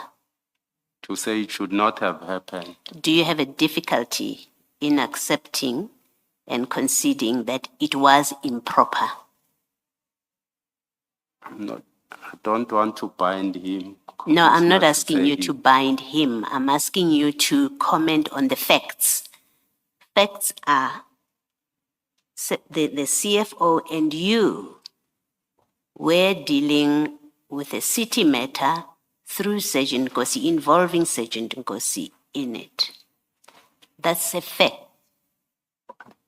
Now I'm asking you, do you accept? And your explanation is Sergeant Gossi was involved by the CFO, not by you. So I'm happy to break it down. Do you accept that involving Sergeant Gossi, a member of the public, in resolving a payment issue with a service provider, that it was improper for Sergeant Gossi to be involved in this? You can say no. There are only two possible answers. Only two possible answers. Your answer is either no, it wasn't improper, or it was improper, and it doesn't require an explanation. I wouldn't use the improper, Commissioner. I'll say it was incorrect maybe for the CFO to have involved Sergeant Gossi from the onset on this matter. Do you accept that it was improper for you to respond to the CFO through Sergeant Gossi? He is a member of the public. Do you accept that? No, Commissioner. I was responding to the CFO because he made Sergeant Gossi his extension. So to involve a member, you involving a member of the public in resolving a payment issue, you say that was proper to do, that you involved Sergeant Gossi. I did not involve Sergeant Gossi. He was That you the communicate- CFO's extension, Commissioner. So that you communicated through Sergeant Gossi to the CFO, you say that was proper. There was nothing wrong with that. I was responding, Commissioner, to the CFO. Thank you. I never communicated to the Thank you. Sergeant Gossi. Let us adjourn and resume at 11:45.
Yes, Mr. Chaselson. Thank you, Chair. I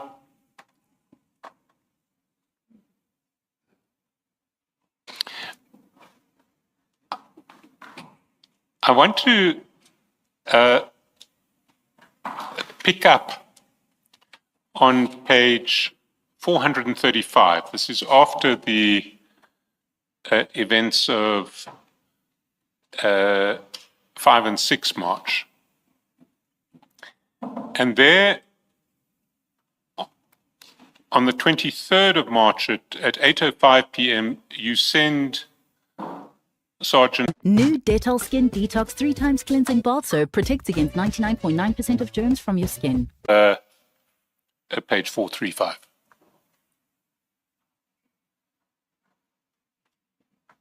To meet up with me on Saturday. I then pushed the meeting to Monday with a view of getting direction from Kumfuetu first today. Please check with him on this and his advice, if I should go or drop them. I don't want to make a mistake on such matters because I believe the center should be one. You see that message? Correct, SC. Can you explain what you were asking Sergeant Nkosi to do here and what the context for it was? Thanks, SC. I think I was asking here Sergeant Nkosi because I know the CFO, he has got a relationship with Sergeant Nkosi, and when he was requesting me on the 4th of March, he was with Sergeant Nkosi regarding the outstanding payment of Gubis. So I was surprised why should they want to have a meeting with me, because I know that they were liaising with the CFO in this matter. So you understood you to mean that Gubis want to speak to you about outstanding payments. Right. And when did Mr. Madlanga indicate to you that he had called the CFO? I'm saying that Called the CFO. I'm saying that's what the CFO indicated to me on the 4th of March when he was requesting my intervention. So before before your intervention on the 4th and the 5th, on the 5th and the 6th, Yes, you knew that Calvin Madlanga had called the CFO on the 4th. that's what he said when he called me CFO. Yes. Was it the CFO who called you or Sergeant Nkosi? Sergeant Nkosi was with the CFO when I spoke to the CFO. And that was pursuant to the call that Sergeant Nkosi made to you? Correct. Now, they told you Calvin Madlanga of Gubis is complaining about non-payment of invoices. That's correct. Now, by this stage, the invoices had all been paid except for the June 2024 invoice, which was from the previous financial year. Correct. And what did Kane and Mpofu tell you that Gubis wanted to talk to you about? It was in relation to that outstanding invoice. The June invoice. Correct. You again, well, you this time, choose to involve Sergeant Nkosi yourself. You don't go direct to the CFO. You go to him through Sergeant Nkosi. That's correct, SC. Why? It's because I know he has a relationship with the CFO, and when he called me, he used Sergeant Nkosi, and he has been speaking to me, as you could have seen, with regard to the feedback of payment through Sergeant Nkosi. So, although it's now 2 weeks later, you still think that it's appropriate to use Sergeant Nkosi to communicate with the CFO rather than speaking to the CFO directly? That's how I took it at that particular time, because the CFO never asked for my contact numbers either to speak to me, and in his senior to me, I wouldn't just go and ask for his contact numbers. you wouldn't ask for the contact numbers of the CFO. You're the in Tshwane. You don't want to speak to the CFO directly. Either in meetings, when we are in meetings at MCAM's meeting or budget meetings and so forth, we speak at that level, but not on through phones and so forth. Why can't you just email him? You are contradicting what you said last week. I'm very sorry, Mr. Chaskasin. You are contradicting what you said last week. Last week, you said you accept that it was a matter of relative ease for you to get the contact details of the CFO. But you chose this Nkosi route to the CFO purely because you found it convenient. That had nothing to do with you not wanting to contact somebody who is senior to you. Do you recall that? I don't recall that. Well, I tell you, that was your testimony. I don't recall that. Yes, Mr. Shaskalson.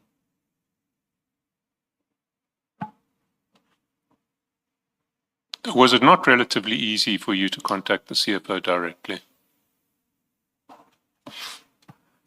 Under a normal circumstances, that could have been that way, but in most instances,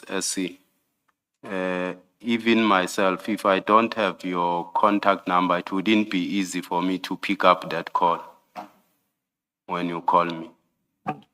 Why don't you just email him? You've already pushed the meeting into the following week. You get called by Kane on Friday. You've arranged for the meeting to be postponed to Monday. Why don't you just email him? Since I knew that he has got frequent meetings with Nkosi, or they are seeing each other, or they are talking together, I felt it could be an easiest way for me to check with Sergeant Nkosi. Deputy Chief, you must have assumed that they are communicating on a daily basis for you to send this message through Sergeant Nkosi. Because if they were only communicating once a week or seeing each other once a week, your message would be delayed by a week.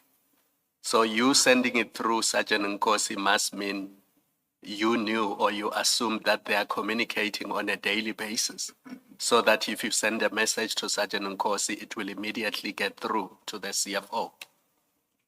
I know that they are brothers, they talk frequently. On a daily basis? I'm not sure on a daily, but they speak frequently, Commission. But do you understand my point that if they only spoke once a week or after 2 weeks, your message would be delayed? Much as I indicate, they frequently speak. Thanks.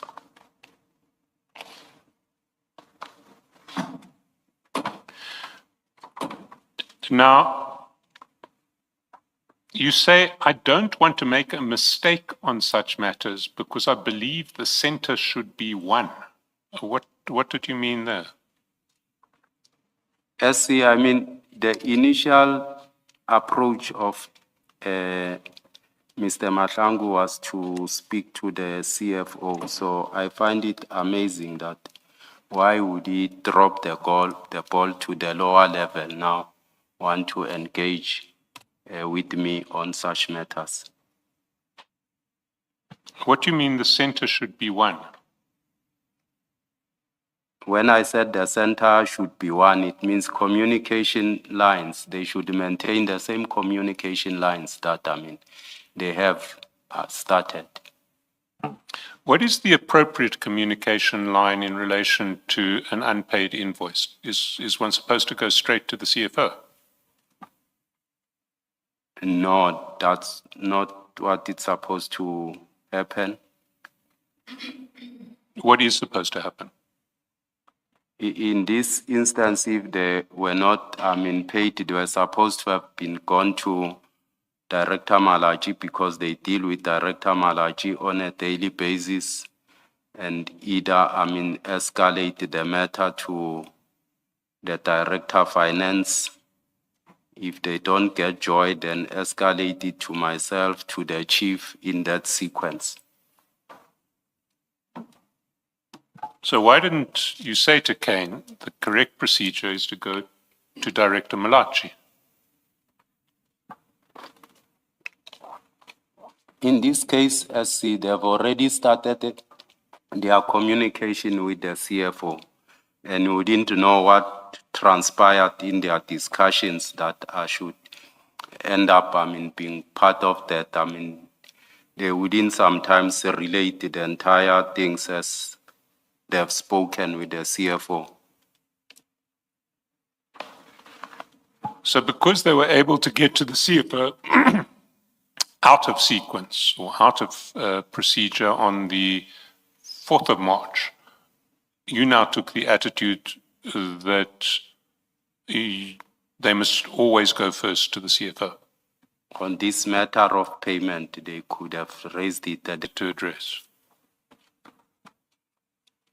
One was the issue of the outstanding invoice, as I indicated that invoice need a report, a post-facto report that must go through to legal for comments, to finance and so forth, with, the mitigation that indicate consequence management, who should be dealt with, who has caused that post-facto report.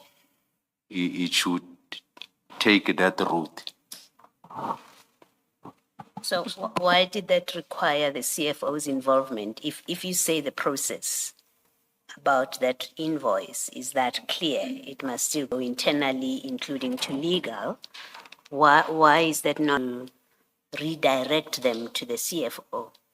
I gave them, Commissioner, that answer in our meeting to say the people who should start the process to generate a report, they must go and see Director Malachi and so forth.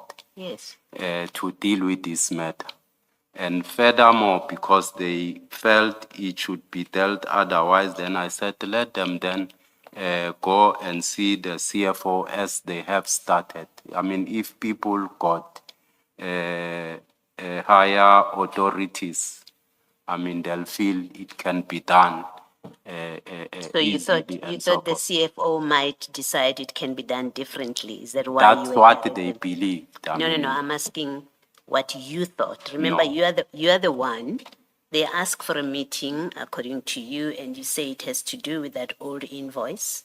You're the one that says, let them go to the CFO. There must be a reason you send them to the CFO. And now in your explanation, you say you had already told them about the internal processes and the reports that must be issued. You had already explained that, but you still sent them to the CFO. And I'm asking, do you send them to the CFO because you thought the CFO may have a different way, a different solution for them?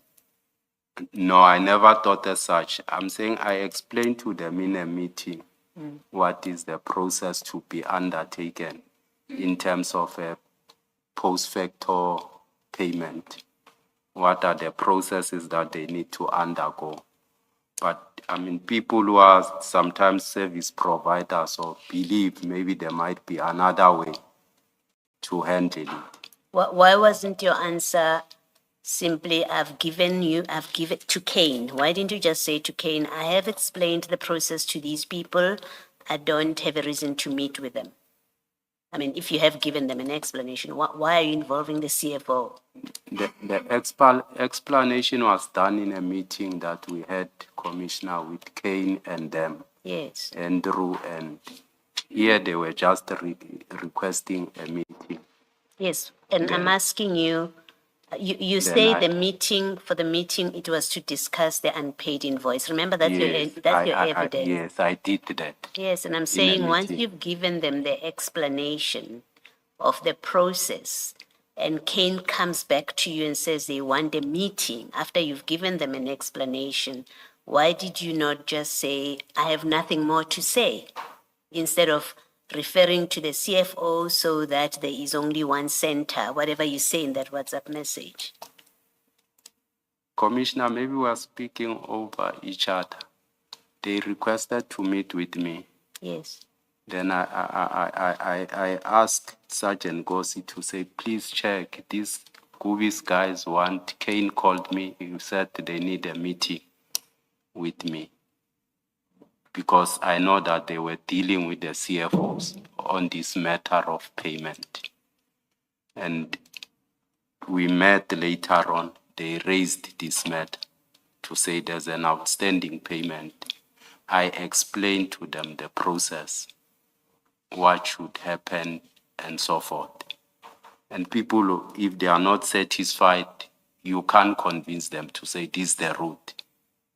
If they believe either someone is at a higher authority, they think he might come with a different direction to them.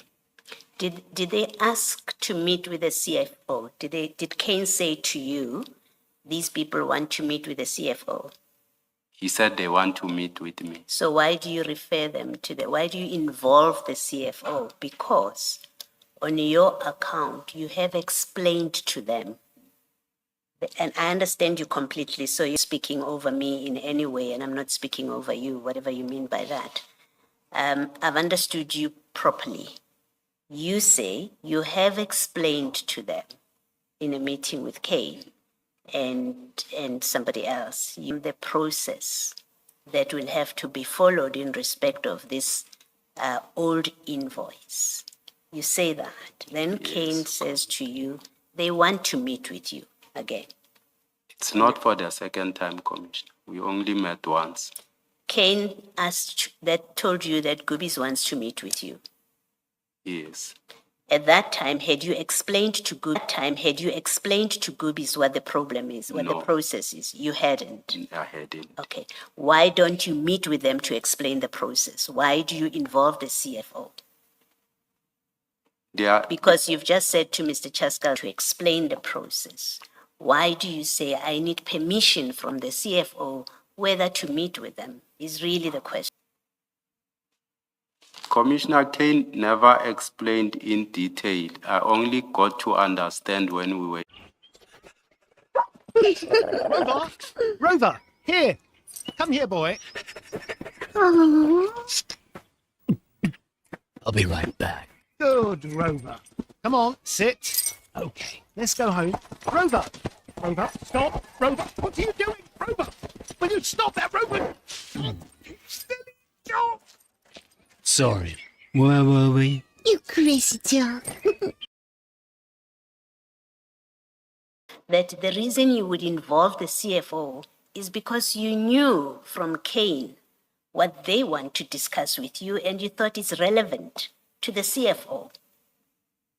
That's the only explanation why, if Kane doesn't tell you the detail, as you say, of what Gubis wants to discuss, you then say, I need permission from the CFO. It's because you knew what they wanted to discuss. That's not correct, Commissioner. Thank you.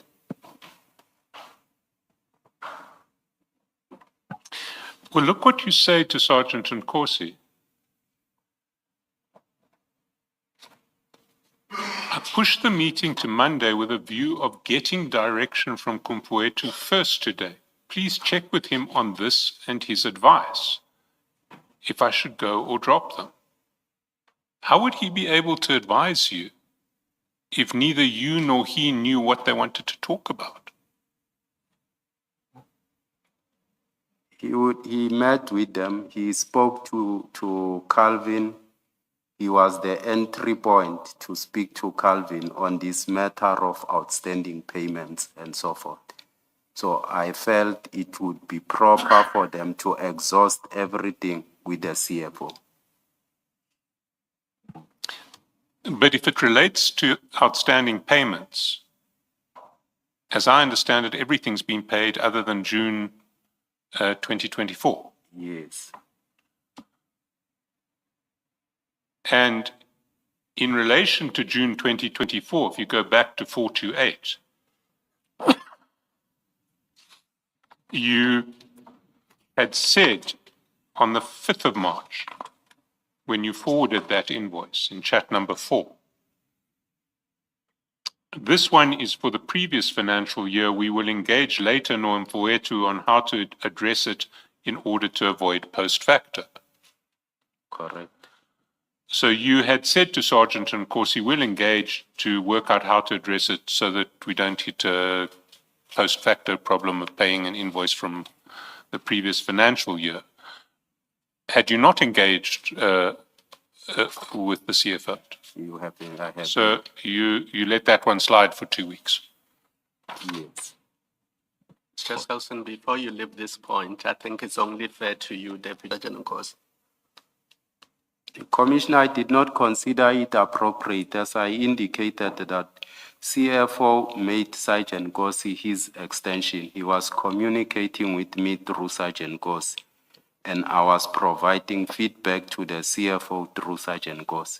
So why did you have to share the invoice? You could have just provided the feedback without sharing the invoice. I did not share it with Sergeant Nkosi, I was sharing it with the CFO. But you did send it to Sergeant Nkosi as per chat 4. Correct, Commissioner. And I believe if there's a buyer and a seller, I'm selling a car, I contract someone to negotiate for me the price with the buyer.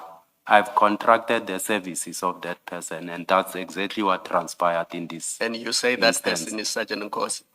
He made Sergeant Nkosi his extension. But why did you not say no? Why did you not say invoice matters are matters between the city of Tshwane and service providers? So I will not go through Sergeant Nkosi inappropriate. The CFO came here, Commissioner, and say for him it was convenient, it worked for him. I understand that for him. I'm talking about you. Why did you not say, I'm not doing business that way because these are city of Tshwane matters? I cannot share with an outsider city of Tshwane issues. Yes, Now, we see at chat number 2 that Sergeant Nkosi forwards that we will wait to hear from him. We'll wait to hear from the CFO. Then we will wait to hear from him. We'll wait to hear from the CFO.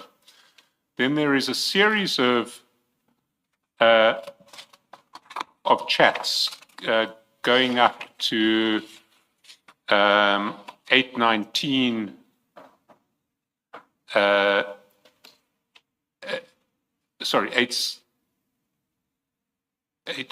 Chat 4 is at 8:19.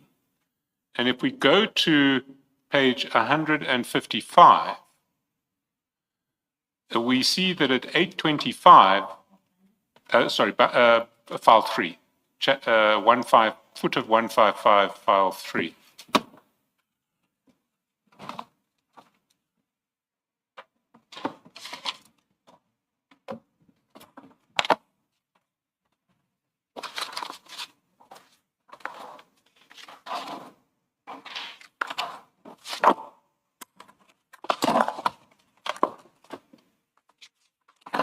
Of the discussion when we meet later in Mpoetu.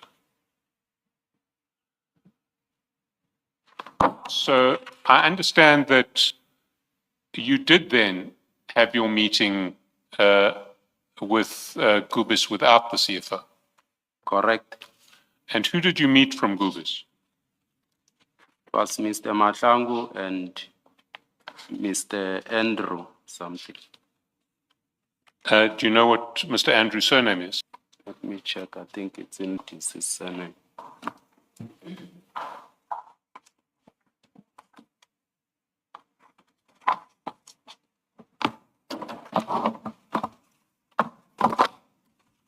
Is it Kwadi or something like that? Mr. Andrew Kwadi. How do you spell that? KGW. How do you spell that? KGWADI. Relate to the 23-24 financial year. It was never accrued accordingly at the end of financial year.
ClickUp AI Note Taker do it for you. It allows you to focus on your meetings, not your notes. It captures everything, from action items to key decisions. And after every call, you get a clear summary. Go back to the CFO and I will assist you if I get an indication from him. That's what I That's, did. are you saying that's what you were directing? So it's no longer about future invoices. I think you need to just reflect a bit on what your evidence is, in fact, Yes. because when you spoke to Mr. Chaskasan earlier, he said it's about future invoices. Now we are back at the old invoice. Yes, Commissioner, I was